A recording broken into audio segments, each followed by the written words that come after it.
Tempo hari ada tuduhan kalau PWI-LS ini adalah gerakan di luar NU.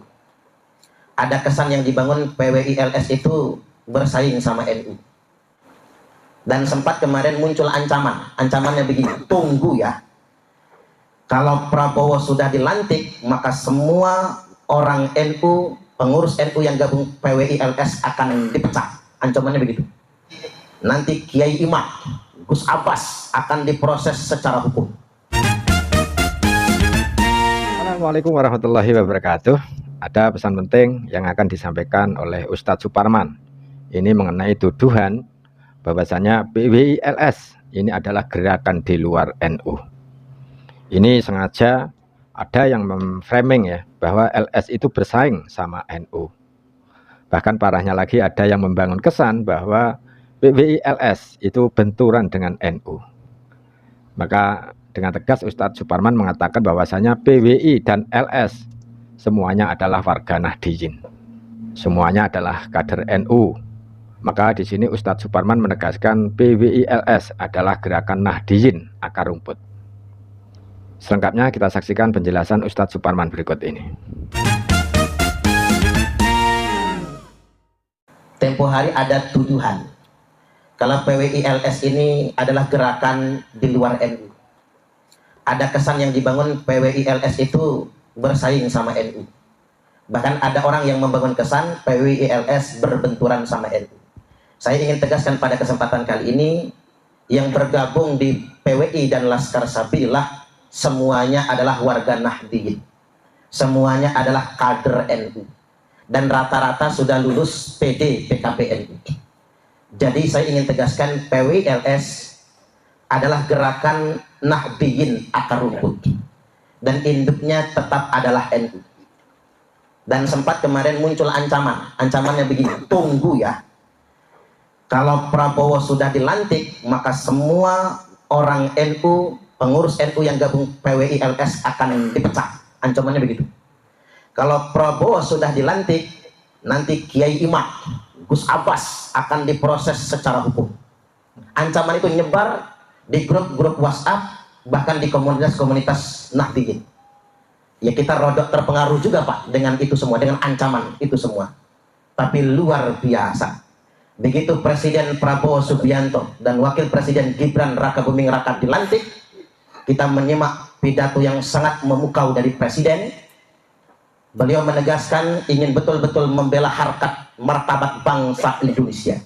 Bahkan beliau mengenang tulisan yang dibuat oleh VOC. Di tempat-tempat umum ada tulisan Verboden, Voorhonden en Inlander. Artinya anjing dan pribumi dilarang masuk. Begitu Pak Prabowo mengenang itu semua, beliau tidak terima. Kalau ada di negeri ini orang yang merasa kastanya lebih tinggi daripada bangsa Indonesia, atau merendahkan harkat dan martabat bangsa Indonesia. Dan begitu mengejutkan ketika beliau memang menjunjung tinggi perjuangan kita dalam rangka mengangkat harkat dan martabat bangsa Indonesia. Dan justru sebaliknya, pihak-pihak yang kemudian yang tadinya merendahkan bangsanya sendiri dan memuji-muji kasta tertentu di republik ini, justru mereka menuai apa yang mereka lakukan sendiri. Makanya saya berdiskusi dengan beliau betapa banyak koruptor-koruptor yang sudah ditangkap tersebut, 50%-nya adalah pendana bagi FPI dan pendana bagi para ba'alwi itu Pak, yang justru yang ditangkap. Dan hari ini kita lihat Abah Lutfi bin Yahya tidak lagi direkrut menjadi One Team Press. Justru Dewan Penasihat Presiden Pak Wiranto, Pak Luhut bin Sarpanjaitan, dan Pak Jenderal Dudung Abdurrahman, yang secara resmi kemarin Pak Jenderal Dudung Abdurrahman sudah menjadi Dewan Kesepuhan atau Penasihat PWI-LS bersama Abu Yam Muhtadi. Tepuk tangan dulu. Ini menunjukkan keberpihakan pemerintah Prabowo Subianto dengan perjuangan bangsa Nusantara, perjuangan rakyat pribumi, perjuangan kita semua yang ada di barisan ahli sunnah wal jamaah. Kemudian yang berikutnya datang juga kemarin Pak Jenderal Nur Wahid, Direktur Deradikalisasi BNPT RI, juga menunjukkan keberpihakan sedemikian rupa. Apa yang kemarin dihembuskan, dikabarkan dan menakut-nakuti kita semua, justru hari ini sama sekali tidak terbukti. Bahkan ada warning. Kalau Abah Lutfi bin Yahya ngotot mengadakan muktamar Jatman tanggal 31 Desember nanti, artinya untuk menyaingi muktamar yang diselenggarakan oleh PBNU di Donohudan, maka beliau akan dipecat secara permanen, tidak boleh lagi menjadi bagian NU. Jadi dipecatnya bukan hanya dari kepengurusan, dari keanggotaan Nahdlatul Ulama, karena dianggap sudah melawan Jam'iyah Nahdlatul Ulama. Makanya ini menunjukkan sinyal positif bagi kita semua dan sekaligus menjadi pembelajaran bagi kita semua. Walaupun kalau di sini ada kader-kader thariqah, pengurus Jatman yang didaftarkan oleh Idarah Aliyah, Jatman yang sudah status quo pengurusannya ke Kemenkumham, itu bukan Jatman, bukan Jam'iyah Ahli Thariqah Al-Mu'tabarah An-Nahdiyah, tapi Perkumpulan Ahli Thariqah Al-Mu'tabarah An-Nahdiyah, disingkat PATMAN. Tapi kata saya singkatan yang paling tepat bukan Patman, tapi Parman. Karena perkumpulan itu. Maksud saya begini Pak, orang yang kemarin nakut-nakutin kita justru sebetulnya mereka menuai apa yang mereka katakan sendiri. Karena ini kebenaran. Ini poin pertama yang perlu saya ingatkan. Yang kedua, ada yang menanyakan apakah PWILS ini sedang membangun narasi kebencian kepada para Bani Ba'alwi yang kita sebut dengan istilah habaib. Ini bukan kebencian. Berkali-kali saya katakan benci itu penyakit hati. Orang itu boleh marah, tapi benci jangan. Boleh kesel, benci jangan. Marah itu luapan emosi, tapi benci itu penyakit hati. Ini bukan dalam rangka kebencian. Kita dengan para habaib atau Bani Ba'alwi sama-sama sebagai umat Kanjeng Nabi. Yang sedang kita koreksi apa? Pengakuan mereka bahwasanya mereka adalah zuriatnya Kanjeng Nabi, sekaligus mereka mengklaim kasta mereka ada di atas kita semua. Ini nggak pura ini duduknya agak tinggi ya Pak. Ya biar Kiai Alawinya kelihatan maksudnya. Kalau duduknya di bawah kan takut agak susah nengoknya. Jadi ini bukan karena kasta-kastaan, bukan ya. Kita sama. Dan memang kita sebagai umat muslim harus punya sensitivitas, harus punya kepedulian, harus punya ghirah. Sebagaimana yang disebutkan oleh Al-Hafiz Ibnu Hajar Al-Haytami, yang bagi likulli ahadin ayyakuna lahu ghiratun fi hadan nasabi syarif. Kita ini wajib risau, cemburu, sensitif dengan nasab mulia keturunan Kanjeng Nabi. Artinya tidak boleh ada orang yang ngaku-ngaku putunya Kanjeng Nabi kalau nggak punya bukti. Wadhabatahu hatta la yantasib ilaihi sallallahu alaihi wasallam illa bihaqqin ahadun illa bihaqqin. Sampai-sampai kita punya kewajiban meneliti. Kiai Alawi meneliti, Kiai Imad meneliti, Kiai Nur Ihya meneliti. Orang-orang yang punya kemampuan dan bidang keilmuan punya kewajiban meneliti. Hatta la yantasib, sampai tidak ada lagi yang berani membangun ketersambungan atau menyambungkan atau mencangkokkan nasabnya kepada nasab suci Rasulullah sallallahu alaihi wasallam illa bihaqq, kecuali dengan data yang benar. Artinya ulama sudah mewajibkan para yai, para asatid, para santri menurut tingkatan keilmuannya masing-masing tidak boleh membiarkan siapapun ngaku-ngaku anak putunya Kanjeng Nabi kita kecuali dia bisa menyodorkan data yang benar.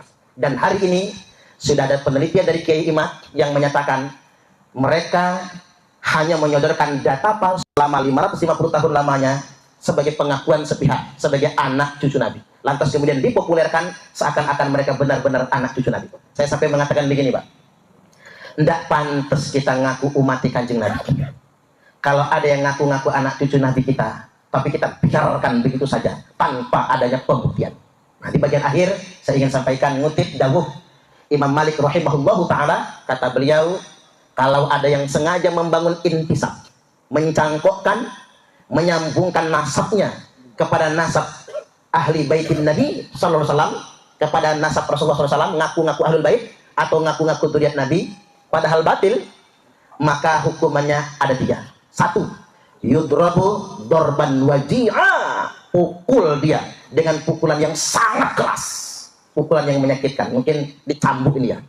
Makanya winginane Kabib itu Pak main gampar aja sama kiai-kiai kita. Ada kiai yang ngaku dzurriat Nabi, dikaploi. Ada kiai yang ngaku Habib, dikaploi. Dalil mereka itu. Yang kedua, wa yusyahhar bihi.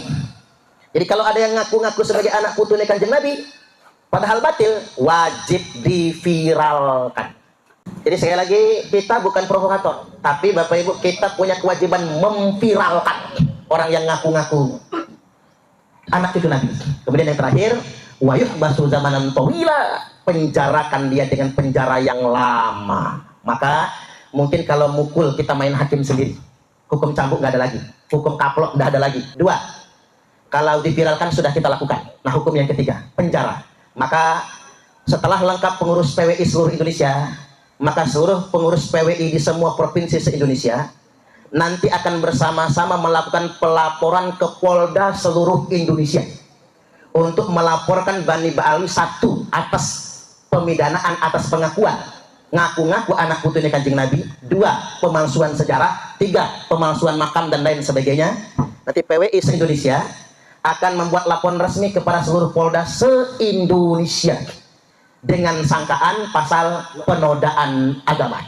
Maka bantu kita membentuk PWI seluruh Indonesia, mensosialisasikan agar tidak ada lagi yang berani mengeksploitasi nasab suci keturunan Nabi Sallallahu Alaihi Wasallam, apalagi untuk kepentingan politik, ekonomi, bisnis dan lain sebagainya.